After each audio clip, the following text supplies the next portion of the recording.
Yo, all hands, hoist the hello বন্ধুরা, কেমন আছেন? বাংলাদেশ এবং ভারতের মধ্যে মোট ৫৪টি আন্তর্জাতিক নদীর বাঁধ রয়েছে। এসব বাঁধ দুই দেশের নদীগুলোর প্রবাহ নিয়ন্ত্রণে ব্যবহৃত হয় এবং সাধারণত জলবায়ু, কৃষি এবং বিদ্যুৎ উৎপাদনের জন্য গুরুত্বপূর্ণ ভূমিকা পালন করে।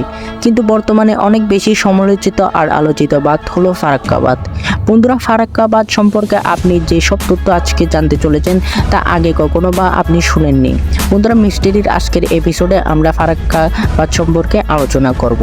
বন্ধুরা, মিস্টেরির আরও একটি নতুন এপিসোডে আপনাকে স্বাগতম। আপনি যদি আমাদের চ্যানেলে নতুন হয়ে থাকেন তাহলে অবশ্যই আপনার ছোট্টখাট্ট হাত দিয়ে চ্যানেলটিকে সাবস্ক্রাইব করবেন। বন্ধুরা, আমাদের আগে জানতে হবে যে ফারাক্কা বাঁধ কেন বা কিভাবে নির্মাণ করা হয়েছিল। চলুন বন্ধুরা, আমরা কিছুটা বছর পিছিয়ে যাই। ফারাক্কা বাঁধ 1961 সালে নির্মাণ কাজ শুরু হয় এবং 1975 সালে এটি নির্মাণ কাজ শেষ হয়। এটি ভারতের পশ্চিমবঙ্গ রাজ্যের মুর্শিদাবাদ জেলার ফারাক্কা এলাকায় অবস্থিত, তাই এর নামকরণ রাখা হয় ফারাক্কা বাঁধ। এটি গঙ্গা নদীর ওপর নির্মিত, যার মূল উদ্দেশ্য ছিল নদীর নিয়ন্ত্রণ এবং পানির প্রবাহ বৃদ্ধি করা। তবে এই বাঁধ নির্মাণের ফলে বাংলাদেশের ওপর কিছু গুরুতর প্রভাব পড়েছে। চলুন দেখে আসি সেগুলো কী কী। প্রথমত, বাঁধ নির্মাণের ফলে গঙ্গা নদীর পানির প্রবাহ উল্লেখযোগ্যভাবে কমে গেছে। বাংলাদেশের খুলনা, যশোর এবং বরিশাল জেলার নদীগুলোতে জলস্রোত হ্রাস পেয়েছে। এর ফলে কৃষিখাতে তীব্র সংকট দেখা দিয়েছে, কারণ অনেক কৃষক নির্ভরশীল এই নদীর জলস্রোতের ওপর। কিন্তু বন্ধুরা, এখনকার বর্তমান সময়ে একটি বড় সমস্যা হলো বাংলাদেশের তীব্র বন্যা। ফারাক্কা বাঁধের কারণে গঙ্গা নদীর পানি প্রবাহ কমে গেছে। বাঁধের জল ধারণের ফলে বাংলাদেশের উত্তরাঞ্চল এবং অন্যান্য অঞ্চলের নদী থেকে পর্যাপ্ত পানি না পাওয়ায় বন্যার পরিস্থিতি ভয়াবহ হয়ে ওঠে। বিশেষ করে বর্ষাকালে এই সমস্যা আরও বাড়ে। বন্যার ফলে বাংলাদেশের বিভিন্ন অঞ্চলে সেচের অভাব দেখা দেয়, কৃষি উৎপাদন কমে যায় এবং বহু মানসিক ক্ষতিগ্রস্ত হয়। বসতবাড়ি, স্কুল, হাসপাতাল সব কিছুর পানি তলায় চলে যায়। এছাড়া বন্যার কারণে অনেক প্রাণহানি ও সম্পত্তি হারায়। ফারাক্কা বাঁধ নিয়ে বাংলাদেশের আন্তর্জাতিক স্তরে অনেকবার আলোচনা করেছে।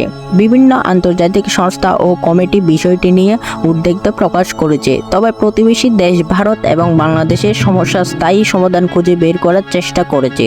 ফারাক্কা বাঁধের কারণে বন্যার ক্ষতির বিষয়টি বাংলাদেশের জন্য একটি বড় চ্যালেঞ্জ। তবে শুষ্ক মৌসুমে জানুয়ারি থেকে জুন মাস পর্যন্ত ফারাক্কা বাঁধ এর পানির উচ্চতা 40,000 ঘনফুট, 2240 মিটার দীর্ঘ। এই ব্যারেজে আপ স্ট্রিমে পানির ধারণ ক্ষমতা 26.24 মিটার এবং বিপদসীমা 22.25 মিটার। যদি বন্ধুরা 22.25 মিটার এর ওপরে পানি এসে যায় তাহলে অবশ্যই বাঁধটিকে খুলে দিতে হবে। আর যদি বাঁধটি খোলা না হয় তাহলে পানির প্রচণ্ড আঘাতে বাঁধটি পুরো ভেঙে যেতে পারে। বর্তমানে ভারত আর বাংলাদেশের মধ্যে আরও বেশি শত্রুত করছে এই ফারাক্কা বাঁধ। আসলে ফারাক্কা বাঁধটি নির্মাণ করা হয়েছিল প্রকৃতির বিরুদ্ধে গিয়ে। এখন কত উঠতে পারে কেনই বা প্রকৃতির বিরুদ্ধে গিয়ে এই বাঁধটি নির্মাণ করা হয়েছিল। আর এখানে প্রকৃতির বা কি সম্পর্ক? এখানে প্রকৃতির সবচেয়ে মূল সম্পর্ক হচ্ছে পানির স্রোত। সারা বছর ফারাক্কা বাঁধ এর ফলে পানিগুলো এক জায়গায় বেশি জমা থাকে। যখন বর্ষাকাল আসে তখন আরও দ্বিগুণ পানি বেড়ে যায়, যার ফলে পানির বিপদসীমা অতিক্রম করে। এক প্রকার বাধ্য হয়ে এই বাঁধটি খুলে দিতে হয়। এই বাঁধটি খোলার ফলে সবচেয়ে বেশি ক্ষতিকর সম্মুখে পড়ে বাংলাদেশের বিভিন্ন অঞ্চল। প্রত্যেকবার এই বাঁধটি খোলার আগে বাংলাদেশকে সতর্ক করে দেওয়া হয়, কিন্তু এবার তারা কোনো প্রকার সতর্ক ছাড়াই বাঁধটি খুলে দেয়, যার ফলে ক্ষতি আরও দ্বিগুণ হয়। বর্তমান থেকে যদি ধারণা করা হয় ফারাক্কা বাঁধের বয়স 50 বছর। ফারাক্কা বাঁধ নির্মাণ করতে প্রয়োজন হয়েছিল $1 বিলিয়ন। ফারাক্কা বাঁধ সোভিয়েত ইউনিয়নের সাহায্যে বানানো হয়েছিল। বন্ধুরা, ভারতের উচিত ছিল যে বাঁধটি খোলার আগে বাংলাদেশকে সতর্ক করা। যদি তারা সতর্ক করে দিত বাংলাদেশ আজকে এত ক্ষতিগ্রস্ত হতো না।